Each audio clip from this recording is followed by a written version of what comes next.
નમસ્કાર દર્શક મિત્રો, બીટીવી ન્યૂઝના જ્ઞાન, આધ્યાત્મ અને જ્યોતિષના ત્રિવેણી સંગમરૂપ કાર્યક્રમ એટલે કે ભવિષ્ય દર્શન કાર્યક્રમમાં આપનું સ્વાગત છે. હું છું અંકુર રાવલ. દર્શક મિત્રો, ભવિષ્ય દર્શન કાર્યક્રમ જેમાં અમે આપને પંચાંગની માહિતી આપીએ છીએ, સાથે દિન વિશેષમાં શું છે ખાસ, આજે કયા ઉપાય કરવાના છે, આજે કઈ વસ્તુ કરવાથી બચવાનું છે, એટલે કે કઈ વસ્તુ નથી કરવાની તેને ટાળવાની છે, કઈ બાબતને નજરઅંદાજ કરવાની છે, સાથોસાથ કયો મંત્ર જપવાનો છે, શું આજે દાનમાં આપવાનું છે, તેમજ 12 રાશિનું રાશિ ભવિષ્ય અને આપના ફોન કોલ્સના ઉત્તર તો ખરા જ. જેના માટે આપણી સાથે સ્ટુડિયોમાં જોડાયા છે જ્યોતિષાચાર્ય મુકુંદભાઈ પંડ્યા. મુકુંદભાઈ, સ્ટુડિયોમાં આપનું ખૂબ ખૂબ સ્વાગત. જય ધન્યવાદ. જય ગણેશ. મુકુંદભાઈ, હવે સૌથી પહેલા આજનું પંચાંગ આપણા દર્શક મિત્રોને જણાવશો. લંબોદર નમસ્તુભ્યં સતતમ મોદક પ્રિયમ નિર્વિઘ્નમ કુરુ મે દેવા સર્વ કાર્યેષુ સર્વદા. વાલા સર્વ દર્શક મિત્રોને પ્રથમ તો જય ગણેશ. દર્શક મિત્રો, શનિ કર્મનો કારક ગ્રહ છે.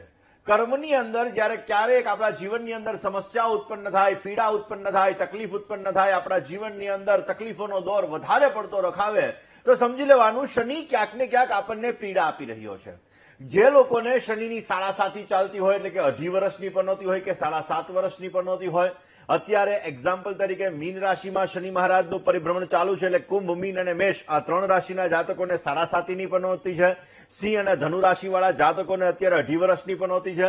તો દર્શક મિત્રો, જે લોકોને શનિ મહારાજની પનોતી ચાલતી હોય, જેને શનિની મહાદશા ચાલતી હોય, જે લોકોને શનિ પીડા આપી રહ્યા હોય, એટલે કે મૃત્યુ તુલ્ય કષ્ટ ઉત્પન્ન કરાવી રહ્યા હોય, તો એના માટે એવું કહેવાય કે કષ્ટભંજન દેવની આરાધના, હનુમાનજી મહારાજની ઉપાસના મનોકામનાઓને પૂર્ણ કરે છે. એટલા માટે દર્શક મિત્રો, આજે આપણે એ વિષય ઉપર ચર્ચા કરવાના છીએ કે શનિની પીડામાંથી કેવી રીતે રાહત મેળવી શકાય, નાના નાના ઉપાયો કેવી રીતે તમે કરી શકો, હનુમાનજી મહારાજ કેવી રીતે તમારા પીડાઓને દૂર કરી શકે, આ દરેક સબ્જેક્ટ ઉપર ચર્ચા કરીશું. પરંતુ શરૂઆત આજના પંચાંગથી કરીએ. દર્શક મિત્રો, આજના પંચાંગની જો વાત કરવામાં આવે તો આજે તારીખ 7/2/2026 અને શનિવારનો આજે દિવસ બની રહ્યો છે. માઘ મહિનાના કૃષ્ણ પક્ષની આજના દિવસની અંદર ષષ્ઠમી કહેતા છઠની આજે તિથિ બની રહી છે. આજના દિવસની અંદર દર્શક મિત્રો, ચિત્રા નામનું નક્ષત્ર રહેશે, શૂલ નામનો યોગ રહેશે, ગર નામનું કરણ રહેશે અને 12 રાશિઓનું ભવિષ્ય કથન, જેના આધાર ઉપર કહેવામાં આવશે એવું ચંદ્રમાનું ભ્રમણ આજના દિવસની અંદર કન્યા રાશિની અંદર રહેશે. પરંતુ કન્યા રાશિ કેટલા વાગ્યા સુધી? તો કે ભાઈ, કન્યા રાશિ બપોરે 1:20 સુધી છે, એટલે કે બપોરે 13:20 સુધી. જે કોઈ પણ બાળકોનો જન્મ થશે તેમની રાશિ કન્યા રહેશે અને ત્યારબાદ જે બાળકોનો જન્મ થશે તેમની રાશિ તુલા રહેશે. એટલે કે 1:20 સુધીમાં જે બાળકોનો જન્મ થાય તેમની રાશિ કન્યા, જેના અક્ષર પઠ અને હણ, અને 1:20 પછી જે બાળકોનો જન્મ થાય તેમની રાશિ તુલા, જેના અક્ષર ર અને ત રહેશે. જય ગણેશ. બિલકુલ. હવે મુકુંદભાઈ, દિન વિશેષમાં શું છે ખાસ આજે આપણા દર્શક મિત્રો માટે? કારણ કે આજે છે શનિવાર, ત્યારે કયા ઉપાય કરવા જોઈએ, કઈ બાબતોથી આજે બચવું જોઈએ? દર્શક મિત્રો, મનોજવમ વા ઋતતુલ્ય વેગમ જીતેન્દ્રિયમ બુદ્ધિમતામ વરિષ્ઠમ વાતાત્મજમ વા નરયુથ મુખ્યમ શ્રીરામદૂતમ શરણમ અહમ પ્રપદ્ય. દર્શક મિત્રો, એવું કહેવાય છે કે હનુમાનજી મહારાજની આરાધના આપણા જીવનની અંદર દરેક પ્રકારની સમસ્યાઓને દૂર કરે છે. એવું કહેવાય, અશ્વત્થામા બલિર્વ્યાસ હનુમાંશ્ચ વિભીષણ કૃપા પરશુરામશ્ચ સપ્તૈતે ચિરંજીવિનઃ. 7 ચિરંજીવીઓમાંના એક ચિરંજીવી એટલે હનુમાનજી મહારાજ. રામના પરમ ભક્ત એટલે હનુમાનજી મહારાજ. જે હનુમાનજી મહારાજ જ્યારે રામ ભગવાનનો સંદેશો લઈ અને માતા સીતાની પાસે જાય છે, ને જે રાવણ મહાજ્ઞાની હતા, કે જે રાવણ પોતાના ખાટલાની અંદર એવું કહી શકાય કે 4 પાઈની અંદર 9 ગ્રહોને પોતે બાંધીને રાખ્યા હતા, એ જગ્યાએ શનિ મહારાજને પણ એને બંધન કરેલા હતા. વિચારી લો કેવી એનામાં દૈવીય શક્તિ, કેવી એની અંદર આધ્યાત્મિક શક્તિ, અને કેટલા જ્ઞાની પુરુષ. અને એ જ્ઞાની પુરુષે જયારે શનિ મહારાજને ત્યાં બંધનની અંદર રાખેલા હોય છે, ને એ હનુમાનજી મહારાજ જયારે માતા સીતા માટે પોતે જાય છે, એનો સંદેશો, રામ ભગવાનનો સંદેશો લઈને જાય છે, અને એ સમયગાળા દરમિયાન એ શનિદેવને એમાંથી મુક્ત કરાવડાવે છે. એટલે કે જે બંધનમાં હોય છે એ બંધનની અંદરથી એને મુક્ત કરાવે છે, ને એના કર્મની સજા પણ હનુમાનજી મહારાજ એને આપે છે. ને એટલા માટે એ હનુમાનજી મહારાજ એની આરાધના કરવાથી, એની ઉપાસના કરવાથી, એના મંત્રનો જપ કરવાથી, એનું દાન કરવાથી આપણા જીવનમાં શનિને લગતી સમસ્યા હોય, શનિ આપણા જીવનની અંદર પીડા આપી રહ્યા હોય તો અવશ્ય પીડામાંથી મુક્તિ મળે છે. કારણ કે એવું વરદાન ક્યાંક ને ક્યાંક જોવા જઈએ તો એવી વસ્તુ પ્રાપ્ત થઈ છે ને એટલા માટે દર્શક મિત્રો આ હનુમાનજીની આરાધના આપણા જીવનની અંદર ઉત્તમ પ્રકારનો લાભ આપતી હોય છે. દર્શક મિત્રો એવું કહેવાય છે કે હનુમાન ચાલીસાનો પાઠ, કારણ કે હનુમાન ચાલીસાની અલગ અલગ ચોપાઈ આપણા જીવનની અંદર અલગ અલગ પ્રકારના દુઃખોને દૂર કરે, સમસ્યાઓને દૂર કરે અને ભયમાંથી મુક્ત થવું હોય ને તો પણ આ હનુમાનજીની આરાધના એની ચોપાઈ આપણા જીવનની અંદર ભયમાંથી મુક્ત કરે. સંકટ કટે મિટે સબ પીરા જો સુમિરે હનુમંત બલબીરા. આપણા જીવનની અંદર ગમે તેવું સંકટ આવેલું હોય, ગમે તેવી સમસ્યા આવેલી હોય, ગમે તેવી પીડા આપેલી હોય ને આ ચોપાઈનો જો પાઠ કરવામાં આવે, આ હનુમાનજીની આરાધના કરવામાં આવે, આ દાદાની ઉપાસના કરવામાં આવે તો દરેક પ્રકારની સમસ્યા આપણા જીવનની અંદર દૂર થાય છે. દરેક પ્રકારના સંકટો આપણા જીવનની અંદર જે આવતા હોય એ દરેક પ્રકારના સંકટોનો નાશ થાય છે. એટલા માટે દર્શક મિત્રો આપણે શનિ પીડાથી પીડાઈ રહ્યા છીએ, કારણ કે અત્યારે મીન રાશિની અંદર ગોચરની અંદર શનિ મહારાજનું પરિભ્રમણ ચાલુ છે. એટલે કે કુંભ, મીન અને મેષ આ ત્રણ રાશિના જાતકોને અત્યારે શનિ મહારાજની 7.5ની પનોતી ચાલી રહી છે.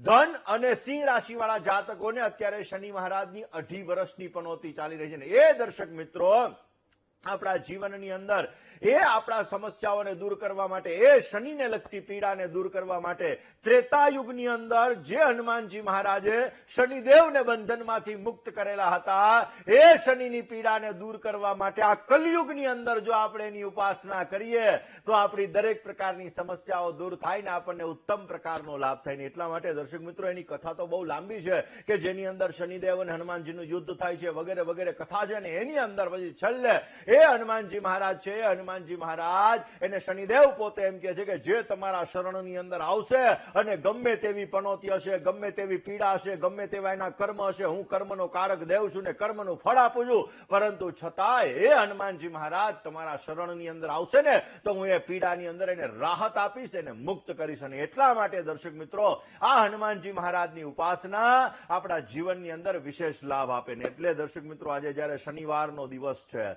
તો આ શનિવારના દિવસે આપણે કાળા અડદનું જો હનુમાનજી મહારાજને અર્પણ કરીએ, આપણે ચમેલીનું તેલ, સરસવનું તેલ હનુમાનજી મહારાજને અર્પણ કરીએ તો વિશેષ માત્રામાં એના ઉપાયો આપણા જીવનની અંદર વિશેષ લાભ આપે. આમ તો દર્શક મિત્રો અલગ અલગ હનુમાનજીના મંત્ર છે ને આ હનુમાનજીના મંત્રની ઉપાસના જયારે આપણે કરીએ છીએ, આ હનુમાનજીના મંત્રનો આપણે જયારે જપ કરીએ છીએ તો અવશ્ય એ મંત્ર શક્તિ આપણા જીવનની અંદર એક અદ્ભુત શક્તિ ઉત્પન્ન કરે છે અને એના લીધે આપણને સુંદર મજાનો લાભ મળે છે. એટલા માટે દર્શક મિત્રો ખાસ આજનો દિવસ એટલે શનિવારનો દિવસ, આજનો દિવસ એટલે કે કર્મના કારક એવા શનિદેવનો દિવસ. ને એ કર્મના કારક શનિદેવ એની પીડામાંથી જો આજે આપણે મુક્ત થવું હોય તો હનુમાનજીની આરાધના વિશેષ માત્રામાં આજે આપણે કરવી જોઈએ. હનુમાન ચાલીસાના જો 7 પાઠ કરવામાં આવે, હનુમાન ચાલીસાના 9 પાઠ કરવામાં આવે, હનુમાન ચાલીસાના 11 પાઠ કરવામાં આવે તો વિશેષ માત્રામાં આપણા જીવનની અંદર આવતી દરેક પ્રકારની સમસ્યાઓને આપણે દૂર કરી શકીએ છીએ. દર્શક મિત્રો હનુમાનજીનો સંબંધ એવું નથી કે શનિ પીડામાંથી પણ મુક્ત થાય. હનુમાનજી મહારાજ મંગળને લગતી સમસ્યા હોય, તમારે કર્જને લગતી સમસ્યા હોય, કોર્ટ કચેરીને લગતી સમસ્યા હોય, કોન્ફિડન્સને લગતી સમસ્યા હોય તો પણ આ હનુમાનજી મહારાજની આરાધના તમારા જીવનની અંદર તમને આ સમસ્યાઓમાંથી મુક્ત કરાવે છે અને તમારા જીવનની અંદર આવતી તકલીફો, કોર્ટ કચેરીને લગતી સમસ્યા, નાના ભાઈ સાથેના સંબંધો, આ બધાની અંદર તમને રાહત અપાવે છે. દર્શક મિત્રો આજે ખાસ આપણે આ નાના નાના ઉપાયો વિશે જ વાત કરવાની છે કે જે હનુમાનજી મહારાજના નાના નાના ઉપાયો જ્યારે આપણે કરીએ છીએ તો એ ઉપાયો આપણા જીવનની અંદર શનિદેવને લગતી, મંગળ મહારાજને લગતી, કષ્ટને લગતી, એવું કહી શકાય રોગને લગતી, ઋણને લગતી, વિવાદને લગતી સમસ્યાઓ કેવી રીતે દૂર થાય એ માટે તમારે નાના નાના ઉપાયો નોટ અને પેન લઈને આજે નોંધી લેવાના છે. આ જ નાના ઉપાયો ચમત્કારિક તમને લાભ આપશે. આ જ નાના ઉપાયો તમારા જીવનની અંદર આવતી સમસ્યાઓને દૂર કરશે. તો કયા ઉપાયો કરવાના જોઈશું આપણે આગળ. જય ગણેશ. બિલકુલ હનુમાનજી મહારાજ માટે એવું કહેવાય કે બલ બુદ્ધિ વિદ્યા દેહી, એટલે કે એ હનુમાનજી મહારાજ આપણને બલનું પણ વરદાન આપે છે, વિદ્યાનું પણ વરદાન આપે છે. અને એટલા માટે દર્શક મિત્રો આપણા જીવનની અંદર આધ્યાત્મિક બળ જોતું હોય ને તો એ પણ હનુમાનજી મહારાજ પાસેથી મળે. આપણા જીવનની અંદર શારીરિક બળ જોતું હોય તો એ પણ હનુમાનજીની આરાધના કરવાથી મળી શકે. ને એટલા માટે દર્શક મિત્રો આપણા જીવનની અંદર મગજને તમારે સ્ટ્રોંગ કરવો છે, માનસિક સંતુલન તમારે જાળવવું છે અને તમારા જીવનની અંદર મેન્ટલી તમારે સ્ટ્રોંગ બનવું છે તો આ હનુમાનજીની આરાધના વિશેષ માત્રામાં તમને લાભ મળે. ને એટલા માટે હનુમાન ચાલીસાની અંદર એક ચોપાઈ પણ છે કે બલ બુદ્ધિ વિદ્યા દેહું મોહી હરહુ કલેશ વિકાર. એટલે કે આપણા જીવનની અંદર જો આપણું બાળક ભણવાની અંદર નબળું હોય, અભ્યાસની અંદર એને સમસ્યાઓ સર્જાતી હોય, યાદ શક્તિ ના હોય, તો પણ જો આ ચોપાઈનો પાઠ કરવામાં આવે, હનુમાન ચાલીસાનો પાઠ કરવામાં આવે તો એને આધ્યાત્મિક બળ બને છે, એની મન એનું સ્ટ્રોંગ થાય છે અને વિશેષ માત્રામાં એને લાભ મળી શકે છે. આ જ વિષય ઉપર રોજને માટે જો હનુમાનજીની આરાધના કરવામાં આવે, રોજને માટે જો હનુમાન ચાલીસાનો પાઠ કરવામાં આવે ને પવિત્ર ભાવનાથી આપણે જયારે હનુમાન ચાલીસાનો પાઠ કરીએ છીએ તો આપણું મનોબળ મજબૂત થાય છે, મન આપણું મજબૂત થાય છે અને એના લીધે આપણું મન મજબૂત થાય તો આપણી કાર્યક્ષમતાની અંદર વધારો મળે.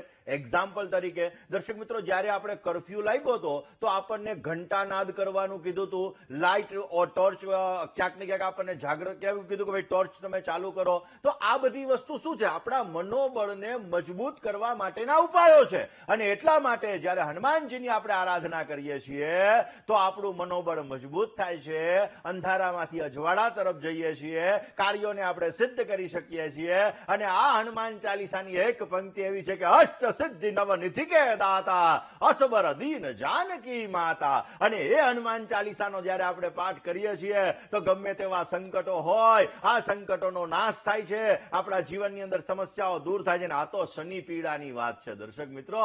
તો આ શનિ પીડામાંથી મુક્ત થવું હોય ને તો કાળા અડદ અને સરસવનું તેલ હનુમાનજી મહારાજને શનિવારના દિવસે આપણે અર્પણ કરવું જોઈએ. હનુમાનજી મહારાજના મંત્રનો 108 વાર રુદ્રાક્ષની માળાથી આપણે જપ કરવો જોઈએ. વિશેષ લાભ આપણને મળી શકશે. આવા જ એવું હનુમાનજી માટે એવું કહેવાય છે કે નાસે રોગ હરે સબ પીરા જો સુમિરે હનુમંત વલવીરા. એટલે એવું કહી શકાય કે હનુમાન ચાલીસાનો પાઠ જયારે આપણે કરીએ છીએ ત્યારે આપણા જીવનની અંદર દરેક પ્રકારના રોગો હોય, આ રોગોમાંથી આપણે મુક્તિ મેળવી શકીએ અને રોગો આપણા જીવનની અંદર સમન થાય છે. એટલે કે આપણને દવા લાગુ પડી જાય ને પછી આપણે એ રોગો ધીમે ધીમે આપણા નષ્ટ થતા જાય છે. દર્શક મિત્રો, હનુમાનજી મહારાજની આરાધના આપણા જીવનની અંદર દરેક પ્રકારના ક્લેશને દૂર કરે, રોગોને દૂર કરે. દરેક પ્રકારનો જો આપણે શ્રદ્ધાથી કરીએ, વિશ્વાસથી કરીએ તો વિશેષ માત્રામાં દવારૂપ કામ કરે છે. એ દવા આપણા જીવનની અંદર ઘણા બધા રોગો હોય જેની અંદર મનમાં નેગેટિવિટીને લગતો પણ રોગ હોય તો આ નેગેટિવિટીને લગતો પણ રોગ દૂર કરે છે અને અવશ્ય આપણને સારો લાભ આપી શકે છે. દર્શક મિત્રો, હનુમાનજીનો એક મંત્ર છે હમ હનુમતે રુદ્રાત્મકાય હોમ ફટ સ્વાહા. આ મંત્રનો પણ જો આપણે જપ કરીએ તો પણ આપણને વિશેષ લાભ મળે.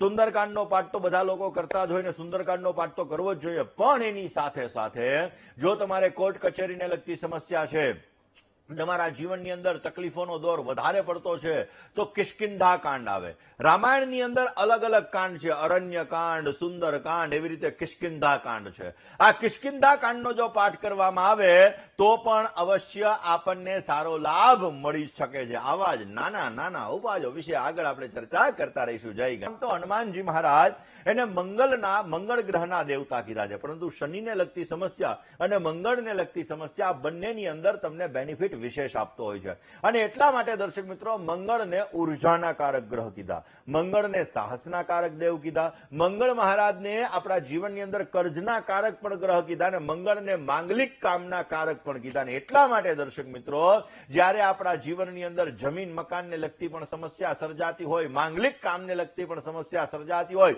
સાહસને લગતી પણ સમસ્યા સર્જાતી હોય ને ત્યારે જો આપણે હનુમાનજી મહારાજની આરાધના કરીએ તો આપણા બધાય કામ થાય છે અને આપણને વિશેષ માત્રામાં સારો લાભ મળે છે. જય ગણેશ. દર્શક